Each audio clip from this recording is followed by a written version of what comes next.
열심히 기도하지 마세요. 흔들리지 않는 기도의 비밀 7가지. 열심히 기도하지 마세요. 이 말이 이상하게 들리십니까? 새벽마다 무릎 꿇으라고 하더니 이제 와서 열심히 하지 말라니요. 그런데 이것이 오늘 제가 여러분께 꼭 드리고 싶은 말씀입니다. 열심히 하는 기도, 눈물 흘리는 기도, 감정이 뜨거운 기도, 이 기도에 문제가 있습니다. 왜일까요? 감정은 식기 때문입니다. 열심은 지치기 때문입니다. 시간이 지나면 무너지기 때문입니다. 그런데 절대 무너지지 않는 기도가 있습니다. 폭풍이 와도 흔들리지 않는 기도가 있습니다. 그 비밀이 무엇일까요? 예수님이 마태복음 7장에서 말씀하셨습니다. 두 사람이 집을 지었습니다. 한 사람은 모래 위에 지었고 한 사람은 반석 위에 지었습니다. 똑같이 열심히 지었습니다. 똑같이 땀 흘려 지었습니다. 그런데 폭풍이 불었습니다. 모래 위의 집은 무너졌고 반석 위의 집은 서 있었습니다. 차이가 뭐였습니까? 열심의 차이가 아니었습니다. 땀의 양이 아니었습니다. 기초가 달랐습니다. 사랑하는 여러분, 여러분의 기도는 어디 위에 서 있습니까? 혹시 모래 위에 서 있지는 않습니까? 한 권사님이 계셨습니다. 40년 신앙의 기도 용사셨습니다. 새벽 기도 한 번 안 빠지셨습니다. 기도하면 눈물이 그칠 줄 몰랐습니다. 교회에서 기도의 사람으로 소문나셨습니다. 그런데 권사님에게는 아무도 모르는 비밀이 있었습니다. 기도가 끝나면 늘 공허했습니다. 내가 제대로 기도한 건가? 하나님이 들으셨을까? 왜 마음이 이렇게 불안하지? 40년 동안 기도했는데 40년 동안 흔들렸습니다. 어느 날 권사님이 깨달으셨습니다. 나는 40년 동안 모래 위에 기도를 세웠구나. 권사님의 손이 떨렸습니다. 눈물이 흘렀습니다. 그날부터 권사님의 기도가 완전히 달라졌습니다. 40년 동안 흔들리던 기도가 흔들리지 않기 시작했습니다. 도대체 무엇이 달라진 걸까요? 권사님이 발견한 그 비밀은 무엇이었을까요? 오늘 여러분과 나눌 것은 단순한 기도 방법이 아닙니다. 기도의 기초를 완전히 바꾸는 7가지 비밀입니다. 모래 위의 기도에서 반석 위의 기도로, 흔들리는 기도에서 흔들리지 않는 기도로. 시편 1편은 이렇게 약속합니다. 시냇가에 심은 나무가 철을 따라 열매를 맺으며 그 잎사귀가 마르지 아니하며 뿌리가 깊은 나무는 마르지 않습니다. 어떤 폭풍이 와도 쓰러지지 않습니다. 여러분의 기도도 그렇게 될 수 있습니다. 혹시 지금 이런 분 계십니까? 기도는 열심히 하는데 마음은 늘 불안하신 분. 새벽마다 무릎 꿇는데 확신이 없으신 분. 내 기도가 뭐가 잘못된 걸까 고민하시는 분. 그렇다면 오늘 이 말씀이 여러분의 기도를 완전히 바꿔놓을 것입니다. 댓글에 아멘으로 고백해 주세요. 여러분의 그 작은 고백이 오늘 이 말씀을 붙드는 첫걸음이 될 것입니다. 준비되셨습니까? 지금부터 시작하겠습니다. 첫 번째 베드로, 파도를 보면 빠지고 말씀을 보면 걷는다. 첫 번째 비밀입니다. 베드로가 물 위를 걸었습니다. 마태복음 14장의 이야기입니다. 그날 밤 제자들은 배를 타고 바다 한가운데 있었습니다. 예수님은 계시지 않았습니다. 홀로 산에서 기도하고 계셨습니다. 밤 사경쯤 되었습니다. 새벽 3시에서 6시 사이입니다. 바람이 거세게 불었습니다. 파도가 배를 흔들었습니다. 제자들은 밤새 노를 저었지만 나아가지 못했습니다. 그때 예수님이 바다 위로 걸어오셨습니다. 제자들이 보고 놀라 소리쳤습니다. 유령이다. 두려움에 질려 울부짖었습니다. 예수님이 말씀하셨습니다. 안심하라. 나다. 두려워하지 말라. 그런데 베드로가 특이한 요청을 합니다. 마태복음 14장 28절입니다. 주여, 만일 주님이시거든 나를 명하사 물 위로 오라 하소서. 이 요청이 참 독특합니다. 다른 제자들은 배 안에 가만히 있었습니다. 그런데 베드로는 물 위로 나가겠다고 합니다. 왜 그랬을까요? 베드로는 예수님의 말씀을 구한 것입니다. 나를 명하사, 히브리적 표현으로 말씀으로 명령해 주소서입니다. 베드로는 알았습니다.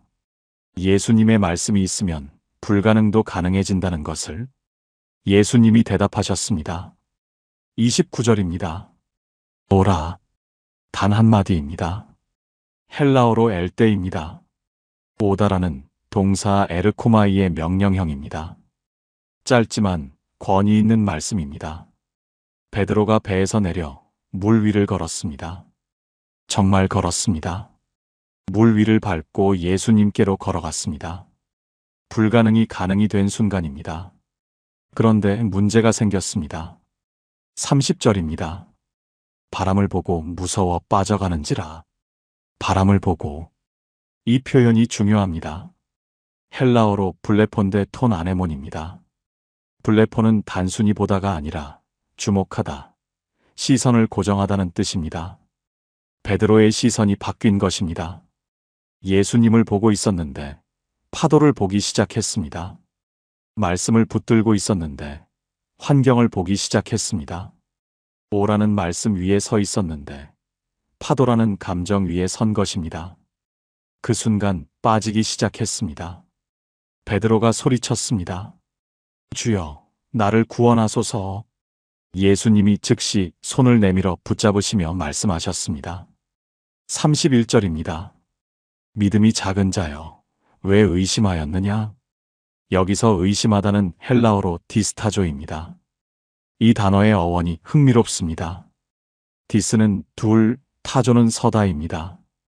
두 곳에 서 있다는 뜻입니다. 베드로가 두 곳에 서 있었습니다. 한 발은 말씀 위에, 한 발은 파도 위에, 한 발은 오라는 말씀 위에, 한 발은 무섭다는 감정 위에. 그래서 빠진 것입니다. 말씀 위에 온전히 서면 걷습니다. 감정 위에 서면 빠집니다. 두 곳에 서면 흔들립니다. 이것이 베드로가 우리에게 보여주는 첫 번째 비밀입니다. 사랑하는 여러분, 우리의 기도도 마찬가지입니다. 오라는 말씀을 붙들고 기도하면 걸을 수 있습니다. 그런데 기도하다가 파도를 보기 시작하면 빠집니다.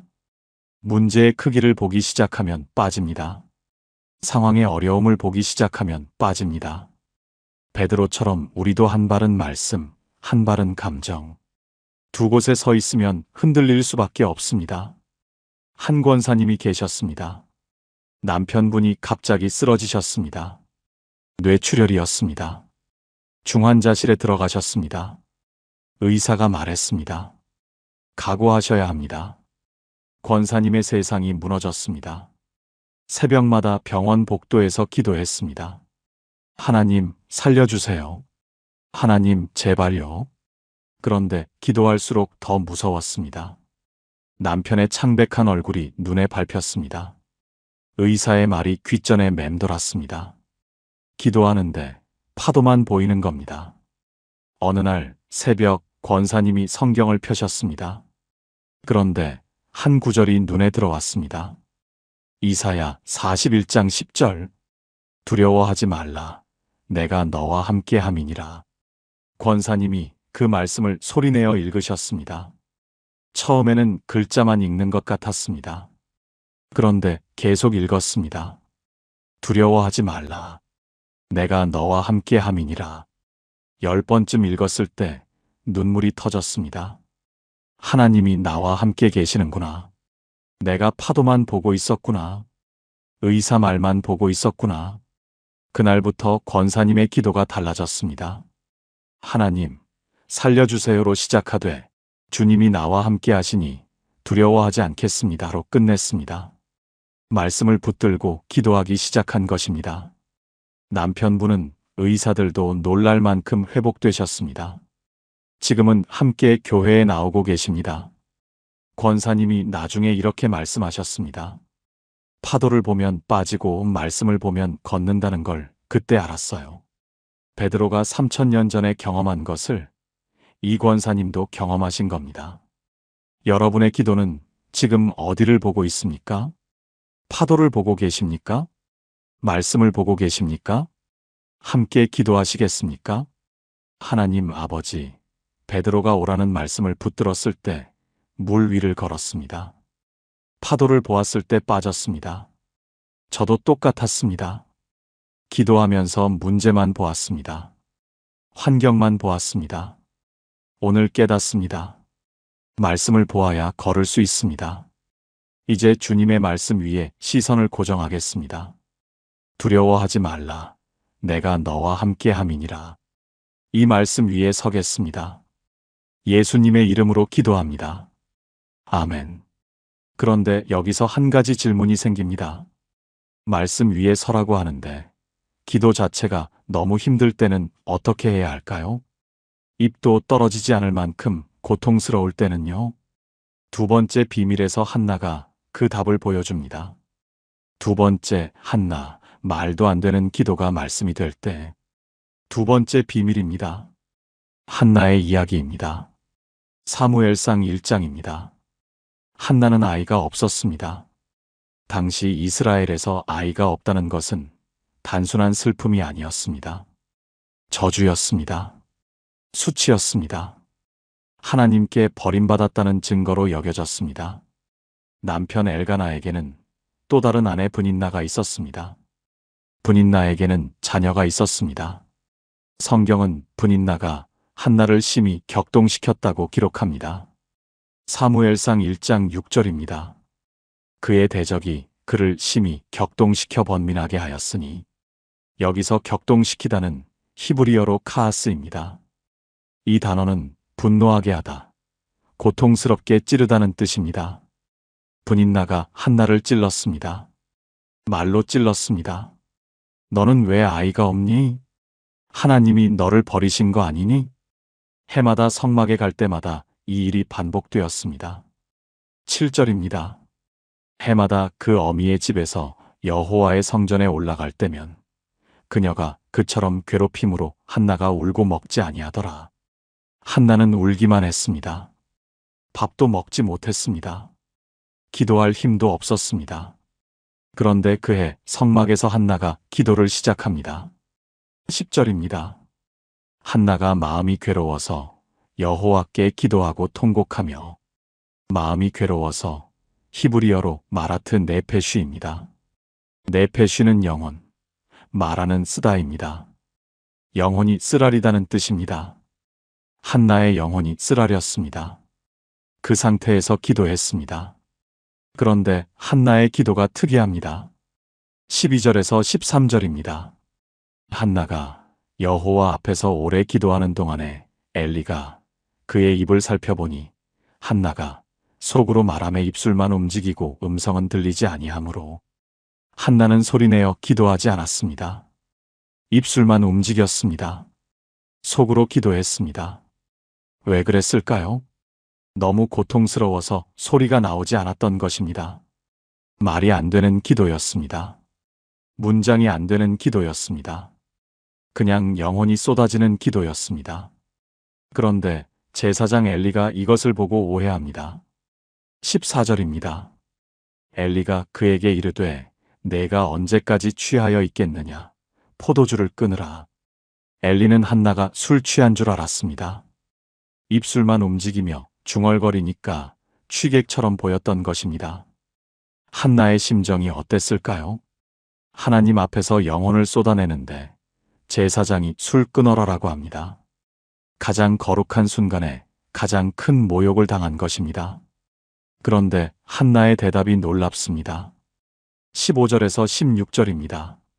한나가 대답하여 이르되 나는 마음이 슬픈 여자라 포도주나 독주를 마신 것이 아니요 여호와 앞에 내 마음을 통하였나이다. 당신의 여종을 악한 여자로 여기지 마옵소서. 내가 지금까지 말한 것은 나의 원통함과 격분 때문이니이다. 한나는 변명하지 않았습니다. 화내지도 않았습니다. 담담하게 자신의 상태를 설명했습니다. 내 마음을 통하였나이다. 통하다는 히브리어로 샤파크입니다. 이 단어는 쏟아붓다, 부어내다는 뜻입니다. 한나는 하나님 앞에 마음을 쏟아부은 것입니다. 감정을 쏟아부었습니다. 그런데 여기서 중요한 것이 있습니다. 한나의 기도에는 감정만 있었던 것이 아닙니다. 11절을 다시 보십시오. 서원하여 이르되 만군의 여호와여 만일 주의 여종의 고통을 살피시고 나를 기억하사 주의 여종을 잊지 아니하시고 주의 여종에게 아들을 주시면 내가 그의 평생에 그를 여호와께 드리고 그의 머리에 삭도를 대지 아니하겠나이다. 한나는 서원했습니다. 하나님의 약속에 자신을 걸었습니다. 감정을 쏟아내되 말씀의 약속 위에 서원한 것입니다. 만약 아들을 주시면 여호와께 드리겠습니다. 이것은 나실인 서원입니다.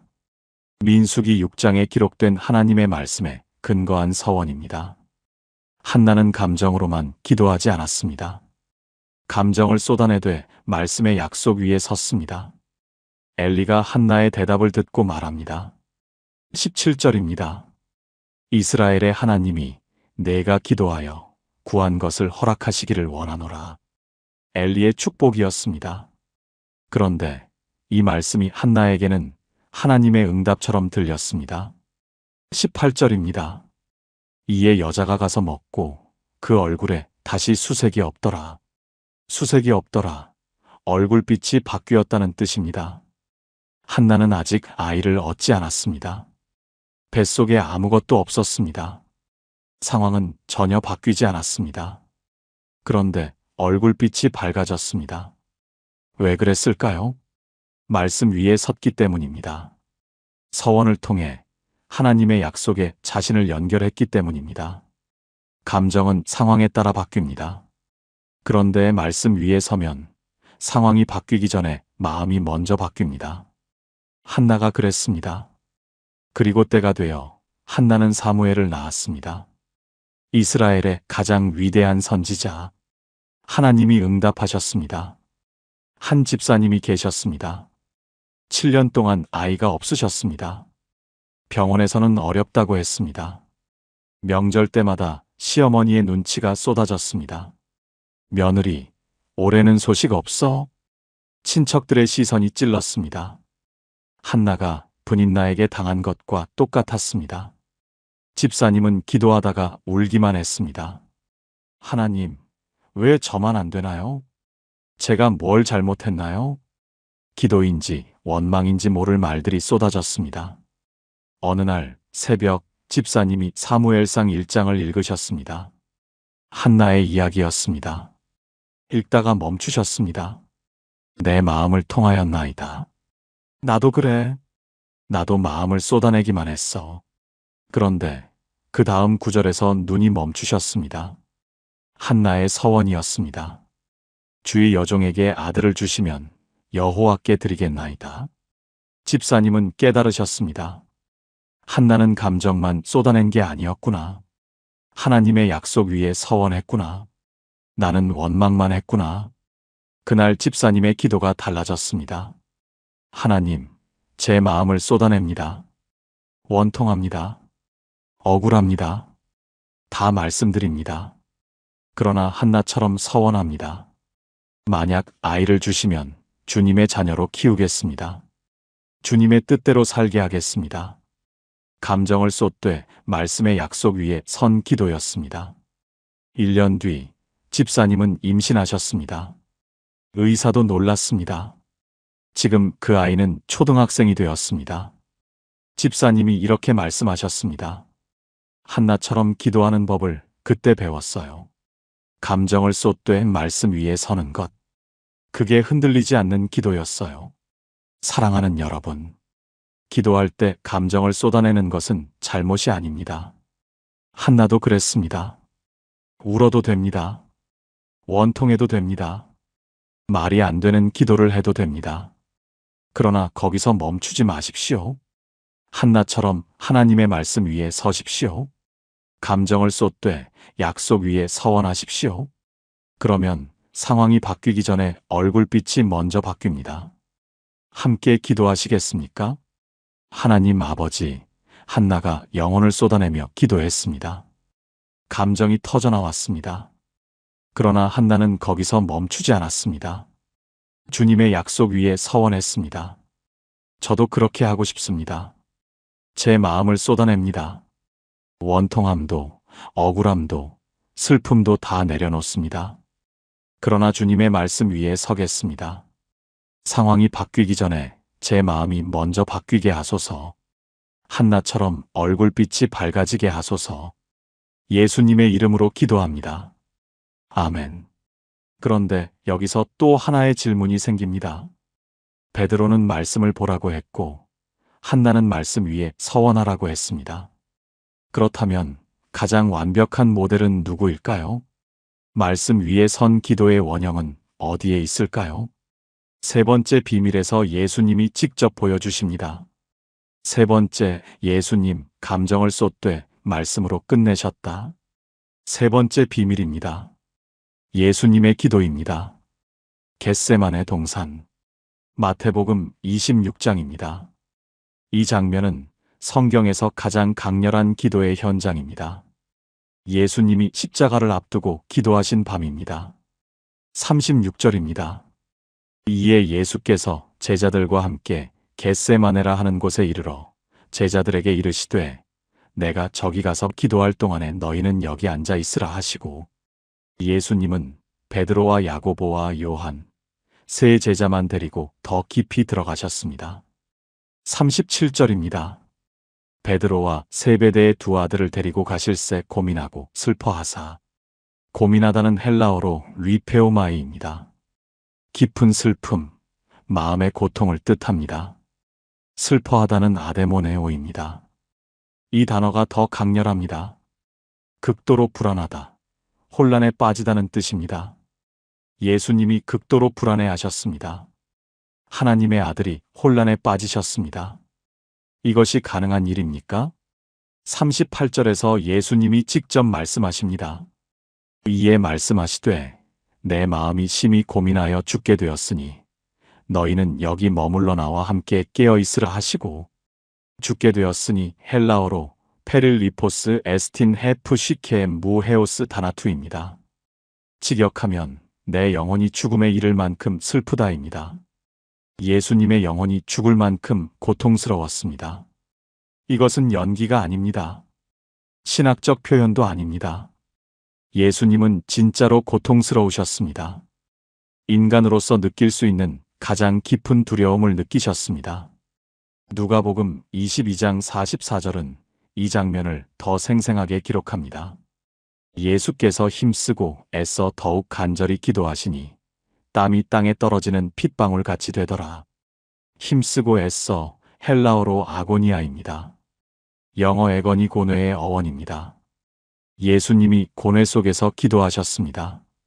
땀이 핏방울처럼 떨어졌습니다. 의학적으로 혈안증이라는 현상이 있습니다. 극도의 스트레스 상황에서 모세혈관이 터져 땀에 피가 섞이는 것입니다. 예수님의 기도가 그 정도였습니다. 이제 예수님의 기도 내용을 보겠습니다. 마태복음 26장 39절입니다.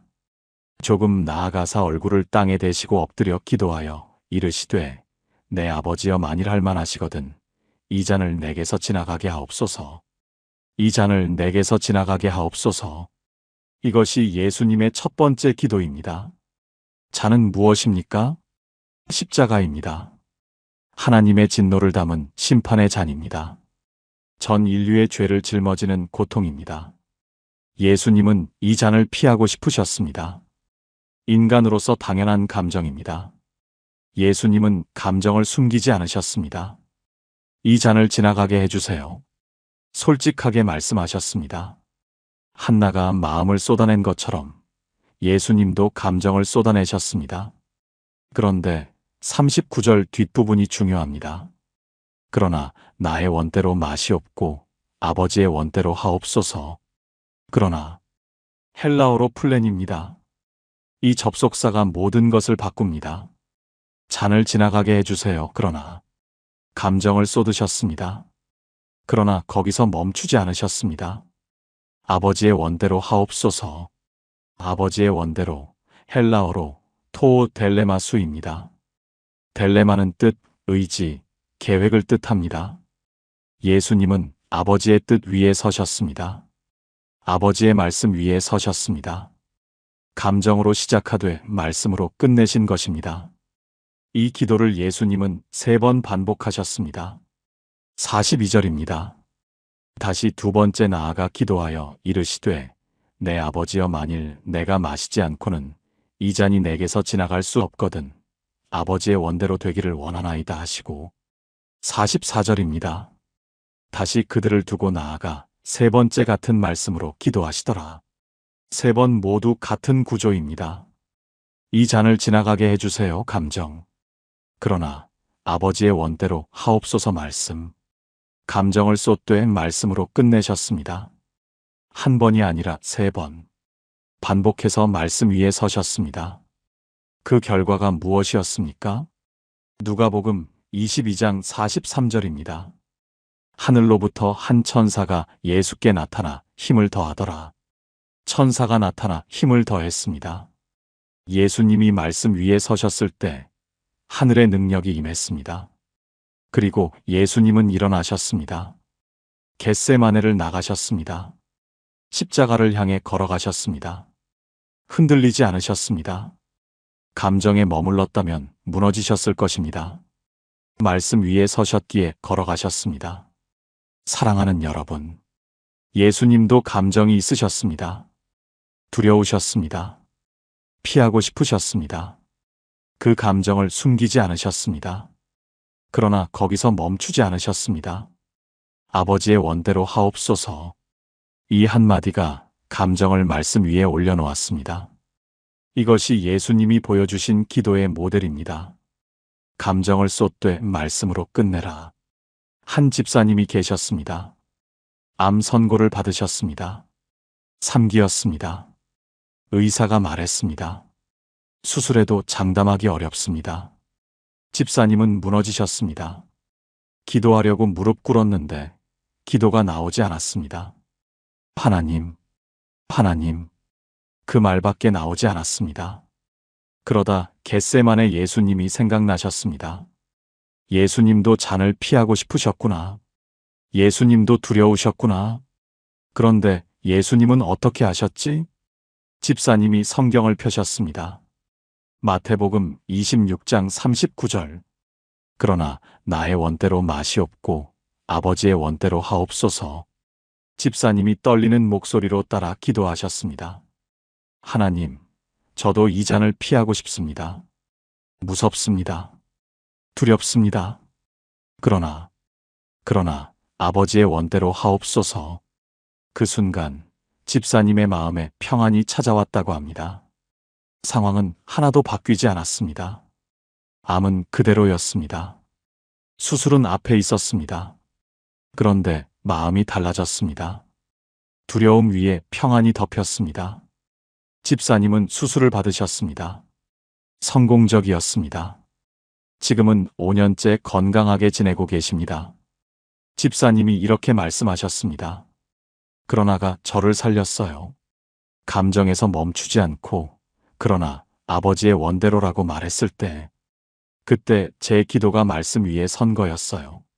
예수님이 2000년 전 겟세마네에서 보여주신 것을 이 집사님도 경험하신 겁니다.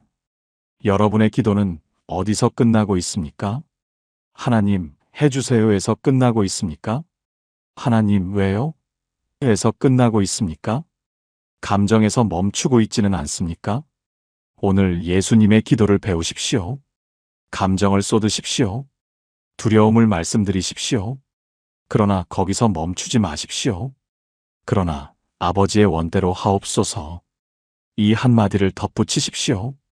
그 순간 여러분의 기도가 말씀 위에 서게 됩니다. 함께 기도하시겠습니까? 하나님 아버지, 예수님도 두려우셨습니다. 피하고 싶으셨습니다. 그 감정을 숨기지 않으셨습니다. 저도 솔직히 고백합니다. 두렵습니다. 피하고 싶습니다. 이 상황이 지나가기를 원합니다. 그러나 주님, 그러나 아버지의 원대로 하옵소서. 제 감정을 말씀 위에 올려놓습니다. 예수님처럼 말씀 위에 서겠습니다. 그때 하늘의 힘이 임하게 하소서. 겟세마네를 지나 십자가까지 걸어가신 예수님처럼 저도 걸어가게 하소서. 예수님의 이름으로 기도합니다. 아멘. 그런데 여기서 한 가지 더 질문이 생깁니다. 베드로는 시선을 말씀에 두라고 했고, 한나는 말씀 위에 서원하라고 했고, 예수님은 말씀으로 끝내라고 하셨습니다. 그런데 정말 모든 것을 잃었을 때는 어떻게 해야 할까요? 희망조차 보이지 않을 때는요? 네 번째 비밀에서 다윗이 그 답을 보여줍니다. 네 번째 다윗, 모든 것을 잃은 자리에서 말씀으로 일어서다. 네 번째 비밀입니다. 다윗의 이야기입니다. 사무엘상 30장입니다. 이 장면은 다윗 인생의 최악의 순간입니다. 다윗은 그때 시글락이라는 곳에 살고 있었습니다. 블레셋 왕 아기스에게 의탁하고 있던 시절입니다. 다윗과 그의 부하들은 전쟁에 나갔다가 돌아왔습니다. 그런데 시글락이 불타고 있었습니다. 1절에서 2절입니다. 다윗과 그의 사람들이 사흘 만에 시글락에 이른 때에 아말렉 사람들이 네겝과 시글락을 침노하였는데 시글락을 쳐서 불살랐고 거기에 있는 점거나 늙은 여자들은 죽이지 아니하고 다 사로잡아 끌고 자기 길을 갔더라. 아말렉이 쳐들어와 모든 것을 빼앗아 갔습니다. 아내들, 자녀들, 재산들. 남은 것은 잿더미뿐이었습니다. 3절에서 4절입니다. 다윗과 그의 사람들이 성읍에 이르러 본즉 성읍이 불탔고 자기들의 아내와 자녀들이 사로잡혔는지라. 다윗과 그와 함께한 백성이 울 힘이 없도록 소리를 높여 울었더라. 울 힘이 없도록 히브리어로 아드 아쉐르 에인 바햄 코아흐 리브코트입니다. 직역하면 더 이상 울 힘도 남지 않을 때까지입니다. 다윗과 부하들이 목 놓아 울었습니다. 기진맥진할 때까지 울었습니다. 눈물조차 마를 때까지 울었습니다. 그런데 상황이 더 악화됩니다. 6절 전반부입니다. 다윗이 크게 곤란하였으니 백성이 각기 자기들의 자녀들 때문에 마음이 괴로워하여 다윗을 돌로 쳐 죽이자 함이라. 곤란하였다는 히브리어로 야차르입니다.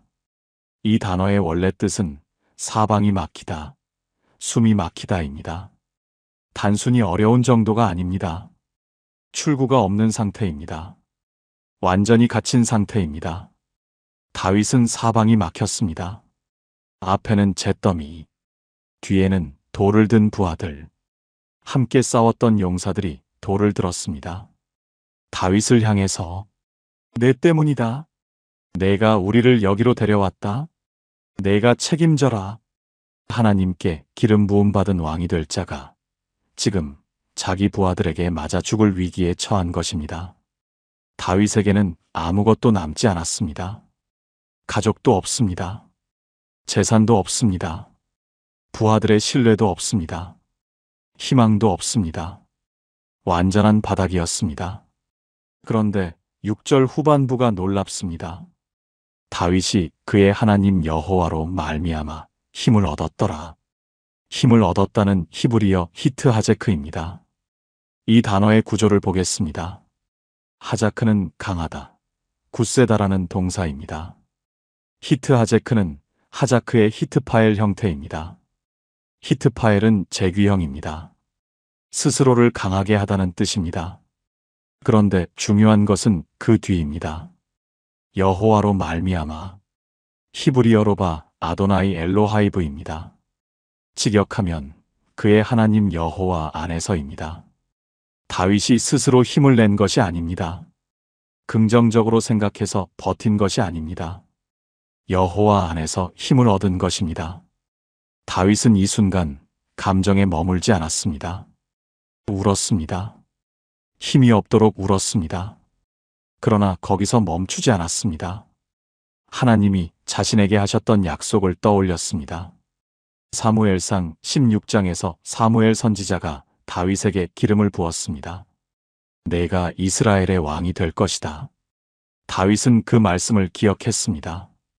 지금 눈앞에는 잿더미와 배신밖에 없었습니다. 그러나 하나님의 말씀은 여전히 서 있었습니다. 다윗은 그 말씀 위에 다시 섰습니다. 감정에서 말씀으로 옮겨 선 것입니다. 그 다음에 다윗이 무엇을 했는지 보십시오. 7절에서 8절입니다. 다윗이 아히멜렉의 아들 제사장 아비아달에게 이르되 청하건대 에봇을 내게로 가져오라 하매 아비아달이 에봇을 다윗에게로 가져오니라. 다윗이 여호와께 묻자와 이르되 내가 이 군대를 추격하면 따라잡겠나이까 하니 다윗은 하나님께 물었습니다. 울음을 멈추고 일어나서 하나님께 물었습니다. 추격하면 따라잡겠습니까? 하나님이 대답하셨습니다. 8절 후반부입니다. 여호와께서 그에게 이르시되 추격하라. 내가 반드시 따라잡고 반드시 되찾으리라 하시니라. 반드시 따라잡고 반드시 되찾으리라. 하나님의 말씀이었습니다. 다윗은 이 말씀을 붙들고 추격했습니다. 결과가 어떻게 되었습니까? 18절에서 19절입니다. 다윗이 아말렉 사람들이 빼앗아갔던 모든 것을 도로 찾았고 그의 두 아내도 구해냈으며 그들에게 속한 작은 자나 큰 자나 자녀나 빼앗겼던 것에 아무것도 잃지 아니하고 다윗이 다 도로 찾아왔고 다윗은 모든 것을 되찾았습니다. 가족도 재산도 그리고 무너졌던 마음도. 감정 위에 서면 무너집니다. 말씀 위에 서면 다시 일어납니다. 다윗이 증거입니다. 한 집사님이 계셨습니다. 사업이 완전히 무너졌습니다. 20년 동업자에게 배신당했습니다. 모든 재산을 잃었습니다. 집도 넘어갔습니다. 가족들의 눈빛이 달라졌습니다. 아내는 울기만 했습니다. 자녀들은 말이 없어졌습니다. 친척들은 연락을 끊었습니다. 집사님도 돌을 맞는 기분이었다고 합니다. 어느 새벽 집사님이 무릎 꿇고 울기만 했습니다. 기도가 나오지 않았습니다. 하나님, 왜 저에게 이러십니까? 제가 뭘 잘못했습니까? 기도가 아니라 원망이었습니다. 울음이었습니다. 그런데 그날 성경을 펴셨는데 사무엘상 30장이 눈에 들어왔습니다. 다윗의 이야기였습니다. 시글락이 불타고 부하들이 돌을 들고 모든 것을 잃은 다윗. 나랑 똑같네. 집사님이 계속 읽으셨습니다. 다윗이 그의 하나님 여호와로 말미암아 힘을 얻었더라. 이 구절에서 멈추셨습니다. 다윗은 어떻게 힘을 얻었지? 여호와로 말미암아. 감정이 아니라 하나님 안에서. 집사님이 떨리는 손으로 성경을 붙들고 읽으셨습니다. 나도 여호와로 말미암아 힘을 얻겠습니다. 그날부터 기도가 달라졌습니다. 감정으로 울기만 했던 기도가 말씀을 붙들고 드리는 기도로 바뀌었습니다. 하나님, 다윗에게 말씀하신 것처럼 저에게도 말씀해 주세요. 추격하면 되찾겠습니까? 길을 열어주시면 따라가겠습니다. 6개월 뒤 작은 기회가 찾아왔습니다. 아는 분이 일자리를 소개해 주셨습니다. 처음부터 다시 시작했습니다. 쉽지 않았습니다. 그러나 말씀을 붙들고 버텼습니다. 3년이 지났습니다. 사업이 다시 일어섰습니다. 집도 다시 마련했습니다. 가족의 웃음이 돌아왔습니다. 집사님이 이렇게 말씀하셨습니다. 시글락에서 다윗이 살아난 것처럼 저도 살아났어요. 비결은 하나였어요. 감정에서 멈추지 않고 말씀 위에 선 것. 여호와로 말미암아 힘을 얻었더라. 이 말씀이 저를 살렸습니다. 사랑하는 여러분, 혹시 지금 시글락에 계십니까? 모든 것이 불타버린 것 같습니까? 가장 가까운 사람들마저 등을 돌린 것 같습니까? 울 힘도 없이 지쳐 있습니까? 다윗도 그랬습니다. 그러나 다윗은 감정에 머물지 않았습니다. 여호와로 말미암아 힘을 얻었습니다. 하나님의 말씀 위에 다시 섰습니다. 그리고 모든 것을 되찾았습니다. 여러분도 그렇게 될 수 있습니다. 함께 기도하시겠습니다. 하나님 아버지, 다윗이 시글락에서 모든 것을 잃었습니다. 울 힘도 없이 울었습니다. 그러나 거기서 멈추지 않았습니다. 여호와로 말미암아 힘을 얻었습니다. 저도 지금 시글락 같은 자리에 있습니다. 무너졌습니다. 지쳤습니다. 그러나 오늘 다윗처럼 일어서겠습니다. 감정에 머물지 않겠습니다. 주님의 말씀 위에 서겠습니다. 여호와로 말미암아 힘을 얻겠습니다. 다윗이 모든 것을 되찾은 것처럼 저도 되찾게 하소서. 예수님의 이름으로 기도합니다. 아멘. 그런데 여기서 또 하나의 질문이 생깁니다. 다윗은 잠깐의 위기였습니다. 시글락의 재앙은 갑자기 찾아왔다가 지나갔습니다. 그런데 감당할 수 없는 문제가 오랫동안 계속될 때는 어떻게 해야 할까요?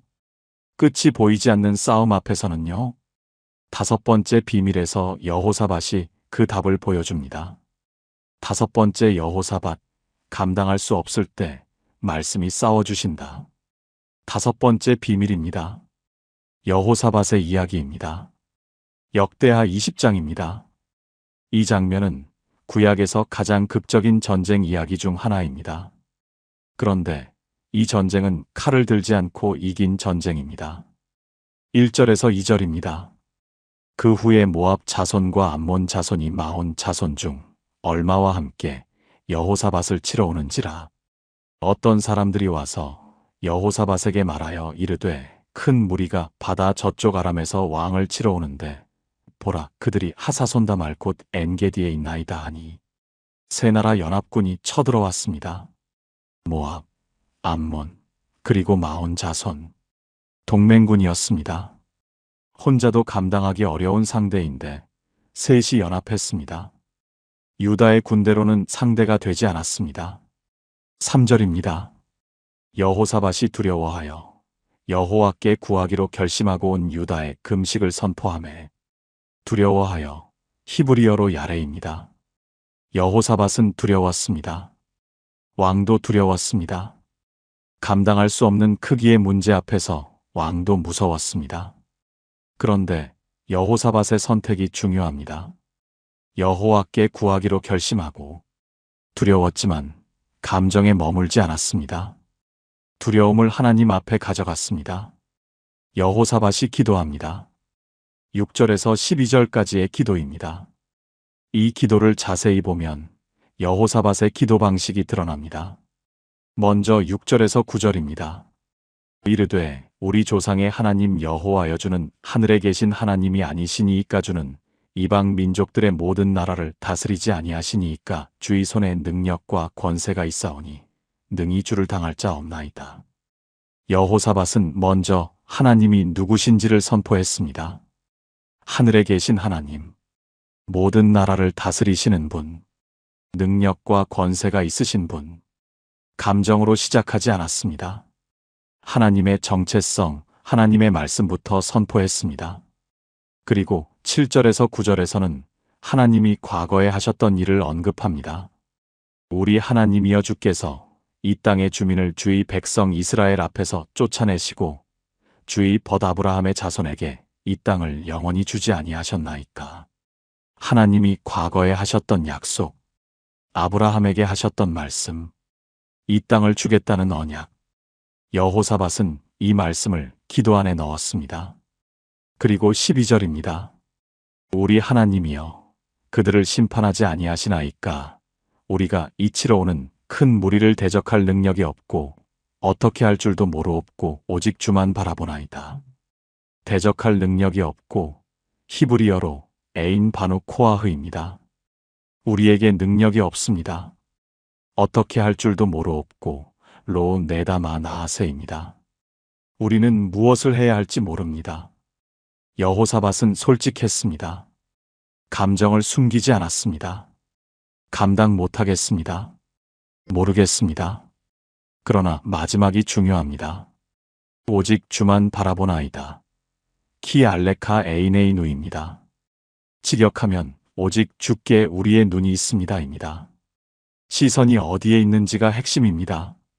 문제의 크기에 눈이 있는 것이 아닙니다. 하나님께 눈이 있습니다. 베드로가 파도를 보다가 빠졌던 것을 기억하십니까? 여호사밧은 파도 같은 연합군 앞에서 눈을 하나님께 두었습니다. 그러자 하나님이 응답하셨습니다. 14절에서 17절입니다. 선지자 야하시엘을 통해 말씀하셨습니다. 그가 이르되 유다 온 무리와 예루살렘 주민과 여호사밧 왕이여 들으라. 여호와께서 이같이 말씀하시기를 이 큰 무리로 말미암아 두려워하지 말라 놀라지 말라. 이 전쟁이 너희에게 속한 것이 아니요 하나님께 속한 것이니라. 이 전쟁이 너희에게 속한 것이 아니요 하나님께 속한 것이니라. 히브리어로 키로 라켐 하미라마 키레엘로힘입니다. 이것이 하나님의 말씀이었습니다. 이 싸움은 너희 싸움이 아니다. 내 싸움이다. 17절입니다. 이 전쟁에서는 너희가 싸울 것이 없나니 대열을 이루고 서서 여호와가 너희와 함께하여 구원하는 것을 보라. 유다와 예루살렘이여 두려워하지 말며 놀라지 말고 내일 그들을 향하여 나아가라. 여호와가 너희와 함께하리라 하셨더라. 대열을 이루고 서서 보라. 싸우지 말고 보라. 하나님이 싸우시는 것을 보라. 여호사밧은 이 말씀을 믿었습니다. 20절에서 21절입니다. 이튿날 아침에 일찍이 일어나 드고와 황야로 나아갈 때에 여호사밧이 서서 말하되 유다와 예루살렘 주민들아 내 말을 들으라. 너희는 너희의 하나님 여호와를 믿으라. 그리하면 견고히 서리라. 그 선지자들을 믿으라. 그리하면 형통하리라 하고. 그리고 21절입니다. 백성과 의논하고 노래하는 자들을 택하여 거룩한 장식을 입히고 군대 앞에서 나아가며 여호와를 찬송하여 이르되 여호와께 감사하라. 그의 인자하심이 영원하도다 하게 하였더라. 여호사밧은 군대 앞에 무엇을 세웠습니까? 전차가 아닙니다. 기마병이 아닙니다. 찬양대를 세웠습니다. 노래하는 자들이 먼저 나아갔습니다.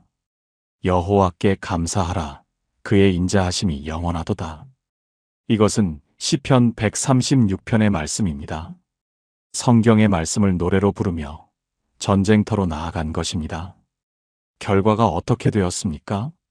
22절에서 24절입니다.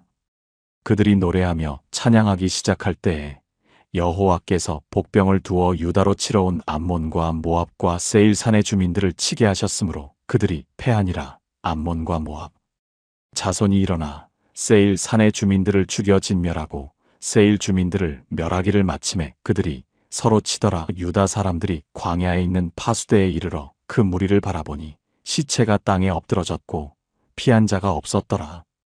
적들이 서로 죽였습니다. 유다 군대는 싸우지 않았습니다. 칼을 빼지 않았습니다. 찬양하며 말씀을 선포했을 뿐입니다. 그런데 하나님이 싸워주셨습니다. 전쟁터에 도착했을 때 남은 것은 시체뿐이었습니다. 25절입니다. 여호사밧과 그의 백성이 와서 그 물품을 빼앗은 즉 시체 가운데에서 물품과 의복과 귀한 보화를 얻었는데 가져갈 수 없을 정도로 심이 많았으므로 물품을 빼앗는데 사흘이 걸렸더라. 전리품을 거두는 데만 사흘이 걸렸습니다. 싸우지 않고 이긴 전쟁. 말씀 위에 선 기도의 결과였습니다. 한 권사님이 계셨습니다. 남편분이 알코올 중독이셨습니다. 30년을 함께 사셨는데 20년 동안 술과 싸우셨습니다. 술을 마시면 다른 사람이 되셨습니다. 폭언, 가끔은 폭력, 새벽에 취해 들어오는 발소리가 무서웠습니다. 권사님은 매일 밤 기도했습니다. 하나님, 남편을 바꿔주세요. 하나님, 술을 끊게 해주세요.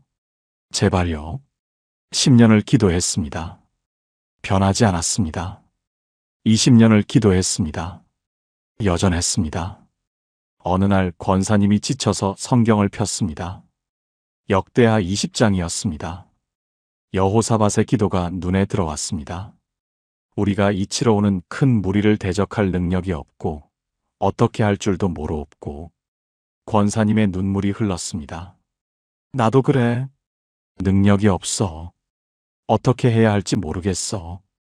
그런데 그 다음 구절에서 멈추셨습니다. 오직 주만 바라보나이다. 그리고 15절. 이 전쟁이 너희에게 속한 것이 아니요 하나님께 속한 것이니라. 권사님이 그날 처음으로 기도 방식을 바꾸셨습니다. 하나님, 이 싸움은 제 싸움이 아닙니다. 하나님의 싸움입니다. 저는 능력이 없습니다. 어떻게 해야 할지 모릅니다. 오직 주만 바라봅니다. 그날부터 권사님은 남편을 바꿔달라는 기도 대신 말씀을 붙드는 기도를 시작하셨습니다. 이 전쟁은 하나님께 속한 것입니다. 매일 이 말씀을 기도에 넣으셨습니다. 1년이 지났습니다. 어느 날 밤 남편이 취해서 들어오셨습니다. 그런데 그날은 달랐습니다. 남편이 거실에 앉더니 갑자기 울기 시작하셨습니다. 여보, 미안해. 나 이제 못 살겠어. 도와줘. 권사님이 평생 듣고 싶었던 말이었습니다. 그날 남편분이 처음으로 도움을 요청하셨습니다. 상담을 시작하셨습니다. 쉽지 않은 과정이었습니다. 재발도 있었습니다. 그러나 권사님은 말씀을 놓지 않으셨습니다. 이 전쟁은 하나님께 속한 것입니다. 3년이 지났습니다. 남편분이 완전히 달라지셨습니다. 지금은 함께 교회에 나오고 계십니다. 권사님이 이렇게 말씀하셨습니다. 20년 동안 제가 싸웠어요. 남편을 바꾸려고 싸웠어요. 그런데 제가 싸우니까 안 됐어요. 이 전쟁은 하나님 것이다라고 말씀 위에 섰을 때 하나님이 싸워주셨어요. 저는 가만히 서서 보기만 했어요. 사랑하는 여러분, 혹시 지금 감당할 수 없는 싸움 앞에 계십니까? 오래된 문제 앞에 지쳐 있습니까? 아무리 해도 안 되는 상황 앞에 절망하고 계십니까? 여호사밧처럼 고백하십시오. 대적할 능력이 없습니다. 어떻게 할 줄도 모르겠습니다. 오직 주만 바라봅니다. 그리고 말씀을 붙드십시오. 이 전쟁은 하나님께 속한 것입니다. 그러면 하나님이 싸워주십니다. 여러분은 서서 보기만 하면 됩니다. 함께 기도하시겠습니까? 하나님 아버지, 여호사밧처럼 고백합니다. 이 문제를 대적할 능력이 없습니다. 어떻게 해야 할지 모르겠습니다. 오래 싸웠습니다. 지쳤습니다. 그러나 오늘 말씀 위에 섭니다. 이 전쟁은 제 것이 아닙니다. 하나님께 속한 것입니다. 이제 저는 싸우지 않겠습니다. 서서 보겠습니다. 하나님이 싸워주시는 것을 보겠습니다. 찬양하며 나아가겠습니다. 말씀을 붙들고 나아가겠습니다. 여호사밧의 승리를 저에게도 허락하소서. 예수님의 이름으로 기도합니다. 아멘. 그런데 여기서 또 하나의 질문이 생깁니다. 외부의 적은 하나님이 싸워주신다고 했습니다. 그런데 내 안의 문제는 어떻게 해야 할까요? 태어날 때부터 가지고 있는 한계는요? 이름처럼 따라다니는 저주 같은 환경은요? 6번째 비밀에서 야베스가 그 답을 보여줍니다. 6번째 야베스, 저주의 이름을 축복의 기도로 바꾸다. 6번째 비밀입니다. 야베스의 이야기입니다. 역대상 4장 9절에서 10절입니다. 이 두 구절은 성경에서 가장 짧은 기도 이야기 중 하나입니다. 그러나 가장 강력한 변화의 이야기이기도 합니다. 9절입니다. 야베스는 그의 형제보다 더 존귀한 자였더라. 그의 어머니가 그의 이름을 야베스라 하여 이르기를 내가 수고로이 낳았다 하였더라. 야베스, 이 이름의 뜻이 중요합니다. 야베스는 히브리어로 고통, 수고, 슬픔이라는 뜻입니다. 왜 어머니가 이런 이름을 붙였을까요? 내가 수고로이 낳았다. 히브리어로 오체브입니다. 오체브는 고통, 비탄, 슬픔을 뜻합니다. 어머니가 야베스를 낳을 때 극심한 고통을 겪었던 것입니다. 아마도 난산이었을 것입니다. 그래서 그 고통의 기억을 이름에 담았습니다. 너는 고통이다. 너는 슬픔이다. 너는 수고다. 야베스는 태어나면서부터 저주의 이름을 가지고 있었습니다.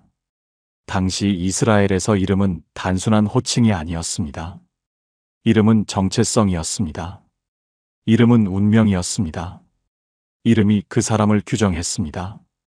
야베스는 평생 이 이름을 듣고 살았습니다. 고통아, 슬픔아, 수고야. 부를 때마다 저주가 선포되는 것과 같았습니다. 환경이 그를 규정했습니다. 출생이 그를 가두었습니다. 이름이 그를 묶었습니다. 그런데 10절이 놀랍습니다. 야베스가 이스라엘 하나님께 아뢰어 이르되 주께서 내게 복을 더하사 나의 지경을 넓히시고 주의 손으로 나를 도우사 나로 환난을 벗어나 근심이 없게 하옵소서 하였더니 하나님이 그가 구하는 것을 허락하셨더라. 야베스가 기도했습니다. 그런데 이 기도의 내용을 자세히 보십시오. 주께서 내게 복을 더하사, 복을 더하다. 히브리어로 바라크 테바라케니입니다. 바라크가 2번 반복됩니다. 강조형입니다. 정말로 복 주소서, 확실하게 복 주소서. 야베스는 저주의 이름을 가지고 태어났지만 축복을 구했습니다. 환경은 고통이라고 말했지만 야베스는 복을 선포했습니다. 나의 지경을 넓히시고, 지경, 히브리어로 개불입니다. 경계, 영역, 한계를 뜻합니다. 야베스는 자신의 한계를 넓혀달라고 기도했습니다. 이름이 규정한 한계, 환경이 그어놓은 경계, 출생이 정해놓은 영역, 이것을 깨뜨려 달라고 기도했습니다. 주의 손으로 나를 도우사. 손, 히브리어로 야드입니다. 하나님의 손은 능력, 권세, 보호를 상징합니다. 야베스는 하나님의 능력을 구했습니다. 내 힘으로 안 됩니다. 하나님의 손이 필요합니다. 나로 환난을 벗어나 근심이 없게 하옵소서.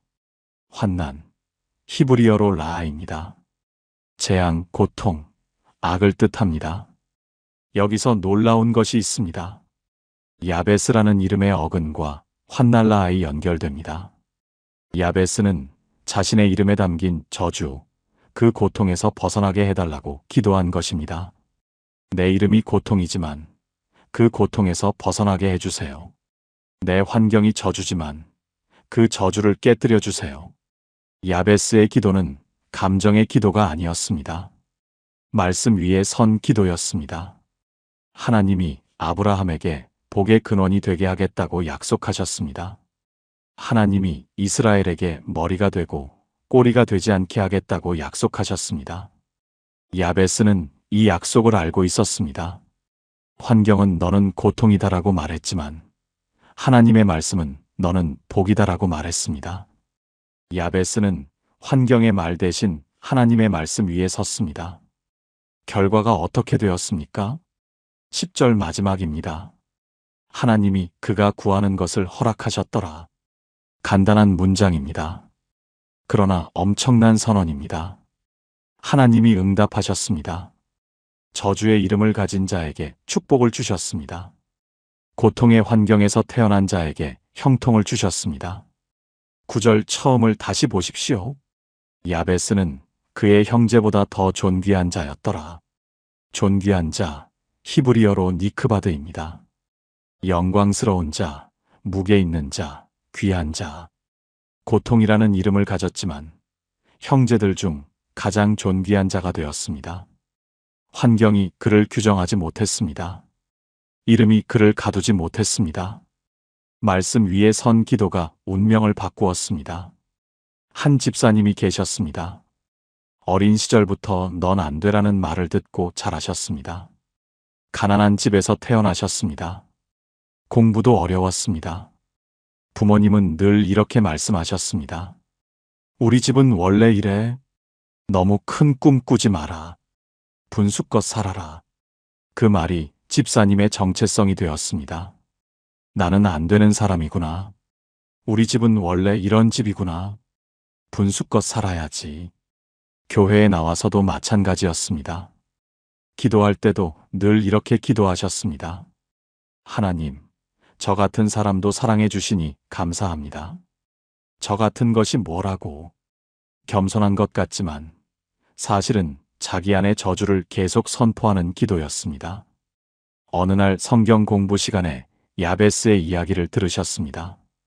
야베스는 고통이라는 이름을 가졌지만 축복을 구했습니다.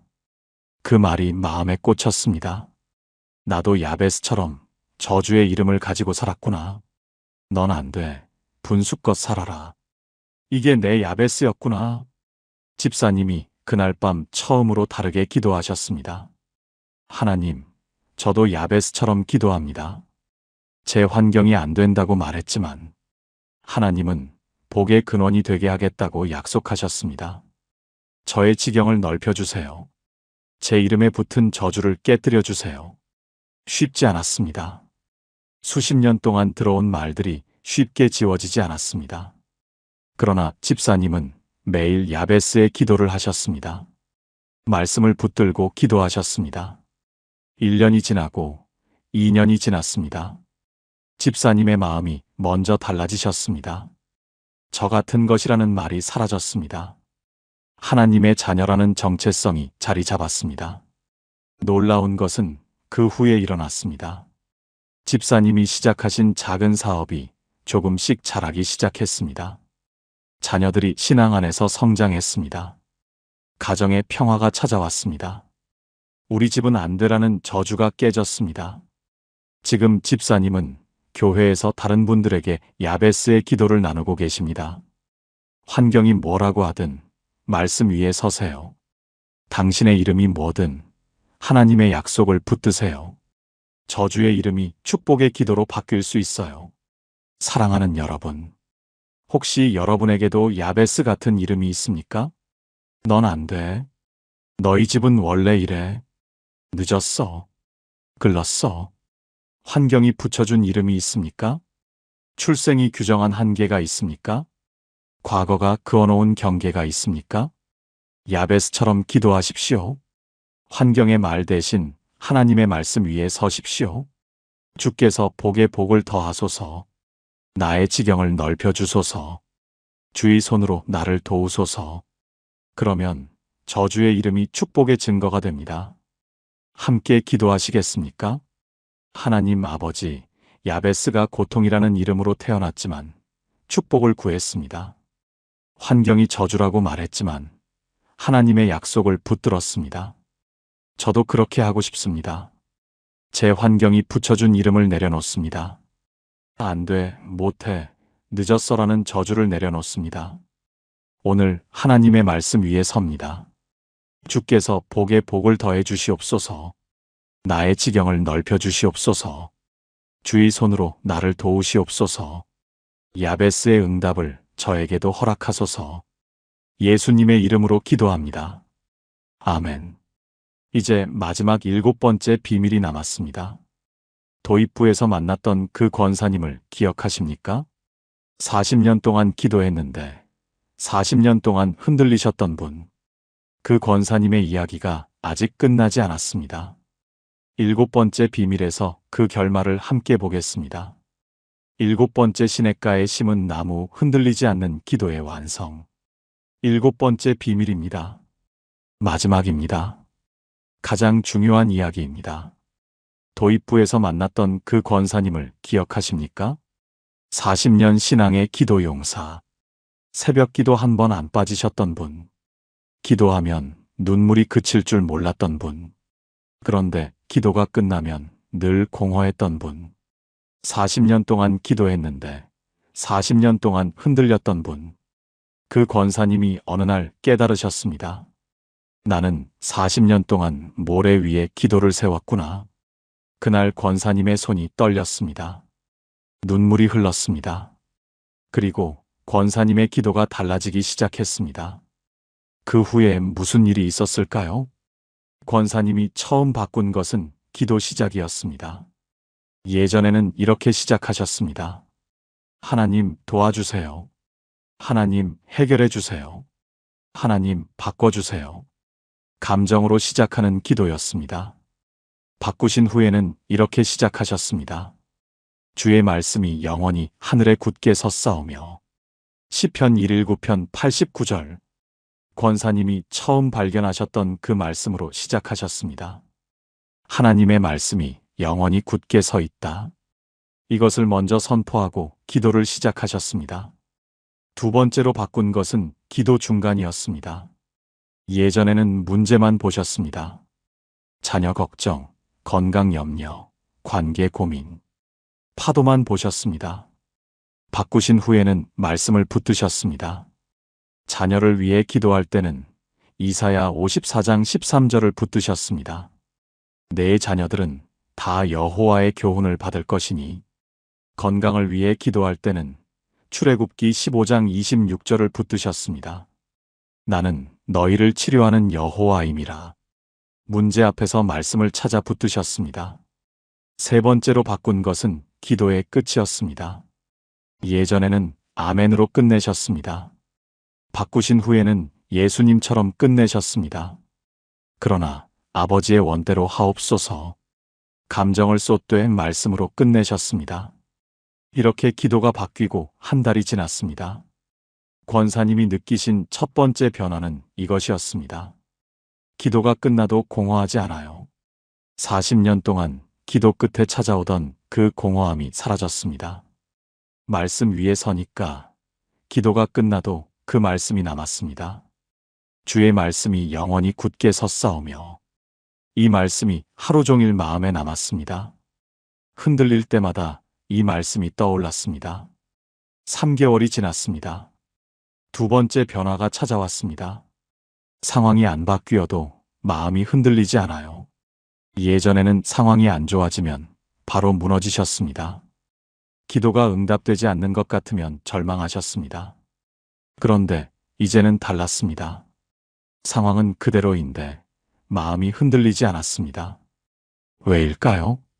기도가 감정 위에 서 있었을 때는 감정이 바뀌면 기도가 흔들렸습니다. 기도가 말씀 위에 서 있으니까 상황이 바뀌어도 말씀은 그대로였습니다. 주의 말씀이 영원히 굳게 섰사오며 이 말씀은 상황에 따라 바뀌지 않습니다. 1년이 지났습니다. 세 번째 변화가 찾아왔습니다. 권사님의 기도 제목들이 하나씩 응답받기 시작했습니다. 오래 기도하던 자녀의 문제가 풀리기 시작했습니다. 건강에도 변화가 찾아왔습니다. 관계도 회복되기 시작했습니다. 권사님이 이렇게 말씀하셨습니다. 40년 동안 안 되던 것들이 말씀 위에 서니까 풀리기 시작했어요. 신기한 게 아니에요. 당연한 거였어요. 모래 위에 세운 집은 무너지고 반석 위에 세운 집은 서 있잖아요. 저는 40년 동안 모래 위에 있었던 거예요. 이제야 반석 위에 선 거예요. 지금 이 권사님은 교회에서 기도 사역을 하고 계십니다. 새벽 기도회 때마다 말씀 위에 서는 기도를 나누고 계십니다. 많은 분들이 권사님을 통해 기도가 바뀌고 있습니다. 권사님이 마지막으로 이렇게 말씀하셨습니다. 시편 1편 말씀이 이제 이해가 돼요. 시편 1편 1절에서 3절입니다. 복 있는 사람은 악인들의 꾀를 따르지 아니하며 죄인들의 길에 서지 아니하며 오만한 자들의 자리에 앉지 아니하고 오직 여호와의 율법을 즐거워하여 그의 율법을 주야로 묵상하는도다. 그는 시냇가에 심은 나무가 철을 따라 열매를 맺으며 그 잎사귀가 마르지 아니함 같으니 그가 하는 모든 일이 다 형통하리로다. 시냇가에 심은 나무. 이 비유가 오늘 우리가 나눈 모든 이야기를 하나로 묶어줍니다. 시냇가에 심은 나무는 왜 마르지 않습니까? 뿌리가 물가에 닿아 있기 때문입니다. 가뭄이 와도, 폭풍이 와도, 겨울이 와도 뿌리가 물에 닿아 있으면 마르지 않습니다. 흔들려도 쓰러지지 않습니다. 철을 따라 열매를 맺습니다. 이 나무의 비밀은 뿌리입니다. 뿌리가 어디에 닿아 있느냐가 모든 것을 결정합니다. 우리의 기도도 마찬가지입니다. 기도의 뿌리가 감정에 닿아 있으면 감정이 마를 때 기도도 마릅니다. 기도의 뿌리가 말씀에 닿아 있으면 상황이 바뀌어도 기도가 마르지 않습니다. 베드로가 보여줬습니다. 파도를 보면 빠지고 말씀을 보면 걷습니다. 한나가 보여줬습니다. 감정을 쏟되 말씀 위에 서원하면 얼굴빛이 달라집니다. 예수님이 보여주셨습니다. 감정으로 시작해도 말씀으로 끝내면 이길 수 있습니다. 다윗이 보여줬습니다. 모든 것을 잃어도 말씀 위에 서면 다시 일어납니다. 여호사밧이 보여줬습니다. 감당할 수 없어도 말씀을 붙들면 하나님이 싸워주십니다. 야베스가 보여줬습니다. 저주의 환경이라도 말씀 위에 서면 축복으로 바뀝니다. 그리고 그 권사님이 보여주셨습니다. 40년 흔들리던 기도가 말씀 위에 서니까 흔들리지 않게 되었습니다. 이것이 시냇가에 심은 나무의 비밀입니다. 이것이 흔들리지 않는 기도의 비밀입니다. 이사야 40장 8절입니다. 풀은 마르고 꽃은 시드나 우리 하나님의 말씀은 영원히 서리라. 영원히 서리라. 히브리어로 야쿰 레올람입니다. 쿰은 서다, 일어서다, 확립되다는 뜻입니다. 하나님의 말씀은 영원히 서 있습니다. 감정은 마릅니다. 열심은 시듭니다. 상황은 바뀝니다. 그러나 하나님의 말씀은 영원히 서 있습니다. 그 말씀 위에 기도를 세우십시오. 그러면 여러분의 기도도 영원히 서게 됩니다. 흔들리지 않게 됩니다. 함께 기도하시겠습니다. 하나님 아버지, 오늘 7가지 비밀을 들었습니다. 베드로처럼 말씀을 보겠습니다. 한나처럼 말씀 위에 서원하겠습니다. 예수님처럼 말씀으로 끝내겠습니다. 다윗처럼 여호와로 힘을 얻겠습니다. 여호사밧처럼 하나님께 싸움을 맡기겠습니다. 야베스처럼 말씀으로 저주를 깨뜨리겠습니다. 그리고 시냇가에 심은 나무처럼 말씀에 뿌리를 내리겠습니다. 더 이상 감정 위에 기도를 세우지 않겠습니다. 말씀 위에 세우겠습니다. 주의 말씀이 영원히 굳게 섰사오니 제 기도도 그 위에 세우겠습니다. 흔들리지 않는 기도를 살게 하소서. 예수님의 이름으로 기도합니다. 아멘. 통합기도문. 사랑하는 여러분, 오늘 나눈 7가지 비밀을 가슴에 품고 함께 기도하겠습니다. 하나님 아버지, 오늘 이 말씀 앞에 나온 모든 분들을 주님께 올려드립니다. 40년 동안 기도했지만 흔들렸던 분들이 있습니다. 열심히 무릎 꿇었지만 확신이 없었던 분들이 있습니다. 기도는 많이 했는데 마음은 늘 불안했던 분들이 있습니다. 하나님, 오늘 깨달았습니다. 감정 위에 기도를 세우면 무너집니다. 열심 위에 기도를 세우면 지칩니다. 말씀 위에 기도를 세우면 흔들리지 않습니다. 베드로가 파도를 보다가 빠졌습니다. 저도 그랬습니다. 문제만 보았습니다. 환경만 보았습니다. 이제 말씀을 보겠습니다. 오라 하신 주님의 말씀을 보겠습니다. 한나가 감정을 쏟되 말씀 위에 서원했습니다. 저도 그렇게 하겠습니다. 울어도 됩니다. 원통해도 됩니다. 그러나 거기서 멈추지 않겠습니다. 주님의 약속 위에 서원하겠습니다. 예수님이 겟세마네에서 그러나라고 말씀하셨습니다. 저도 그러나를 덧붙이겠습니다. 이 잔을 지나가게 해주세요. 그러나 아버지의 원대로 하옵소서. 감정으로 시작하되 말씀으로 끝내겠습니다. 다윗이 시글락에서 모든 것을 잃고도 여호와로 힘을 얻었습니다. 저도 지금 무너진 자리에서 일어서겠습니다. 감정에 머물지 않겠습니다. 여호와로 말미암아 힘을 얻겠습니다. 여호사밧이 이 전쟁은 하나님께 속한 것이라고 고백했습니다. 저도 고백합니다. 감당할 수 없습니다. 어떻게 할 줄도 모릅니다. 오직 주만 바라봅니다. 이 싸움은 하나님의 것입니다. 하나님이 싸워주실 줄 믿습니다. 야베스가 저주의 이름을 가지고도 축복을 구했습니다. 저도 환경이 붙여준 이름을 내려놓습니다. 안 돼, 못해, 늦었어라는 저주를 내려놓습니다. 주께서 복에 복을 더해 주시옵소서. 나의 지경을 넓혀 주시옵소서. 하나님, 오늘부터 저의 기도를 말씀 위에 세우겠습니다. 시냇가에 심은 나무처럼 말씀에 뿌리를 내리겠습니다. 가뭄이 와도 폭풍이 와도 마르지 않겠습니다. 철을 따라 열매를 맺겠습니다. 이사야의 말씀처럼 고백합니다. 풀은 마르고 꽃은 시드나 우리 하나님의 말씀은 영원히 서리라. 그 영원히 서 있는 말씀 위에 제 기도를 세웁니다. 흔들리지 않는 기도를 살게 하소서. 모래 위의 기도에서 반석 위의 기도로 옮겨 서게 하소서. 오늘 이 기도를 드리는 모든 분들 위에 같은 은혜를 부어주시옵소서. 예수님의 이름으로 기도합니다. 아멘. 마무리. 사랑하는 여러분, 오늘 함께 나눈 7가지 비밀을 다시 정리하겠습니다. 첫째, 베드로가 보여줬습니다. 파도를 보면 빠지고 말씀을 보면 걷습니다. 기도할 때 시선이 어디에 있는지가 중요합니다. 둘째, 한나가 보여줬습니다. 감정을 쏟되 말씀 위에 서원하면 상황이 바뀌기 전에 마음이 먼저 바뀝니다. 셋째, 예수님이 보여주셨습니다. 그러나 아버지의 원대로 하옵소서. 감정으로 시작해도 말씀으로 끝내면 이깁니다. 넷째, 다윗이 보여줬습니다. 모든 것을 잃어도 여호와로 말미암아 힘을 얻으면 다시 일어섭니다. 다섯째, 여호사밧이 보여줬습니다. 감당할 수 없는 싸움도 이 전쟁은 하나님 것이라고 선포하면 하나님이 싸워주십니다. 여섯째, 야베스가 보여줬습니다. 저주의 환경이라도 말씀 위에 서면 축복으로 바뀝니다. 일곱째, 시냇가에 심은 나무가 보여줍니다.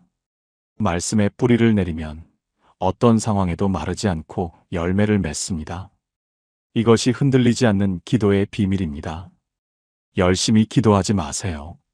말씀 위에 서서 기도하세요. 감정은 식습니다. 열심은 지칩니다. 그러나 말씀은 영원히 서 있습니다. 그 말씀 위에 기도를 세우면 여러분의 기도도 영원히 서게 됩니다. 흔들리지 않게 됩니다. 오늘 나눈 7가지 중에 가장 마음에 닿은 것이 무엇이었습니까? 댓글로 나눠주십시오. 그리고 내일 아침부터 말씀 위에 서는 기도를 시작하시겠다면 댓글에 아멘으로 고백해 주십시오. 지금 가장 간절한 기도 제목이 있으시다면 한 줄로 남겨주셔도 좋습니다. 주님, 제 자녀를 붙들어 주옵소서. 주님, 건강을 회복하게 하소서. 주님, 흔들리는 마음을 잡아주소서. 여러분의 그 고백을 하나님께서 들으실 것입니다. 이 영상이 마음에 닿으셨다면 주변의 기도 때문에 힘들어하시는 분들에게 나눠주십시오. 한 분이라도 더 흔들리지 않는 기도의 비밀을 알게 되기를 바랍니다. 사랑하는 여러분, 시냇가에 심은 나무처럼 말씀에 뿌리 내리는 여러분이 되시기를 축복합니다. 철을 따라 열매를 맺고 잎사귀가 마르지 않는 은혜가 있기를 축복합니다. 풀은 마르고 꽃은 시드나 하나님의 말씀은 영원히 서리라. 그 영원히 서 있는 말씀 위에 여러분의 기도가 굳게 세워지기를 예수님의 이름으로 축복합니다. 감사합니다.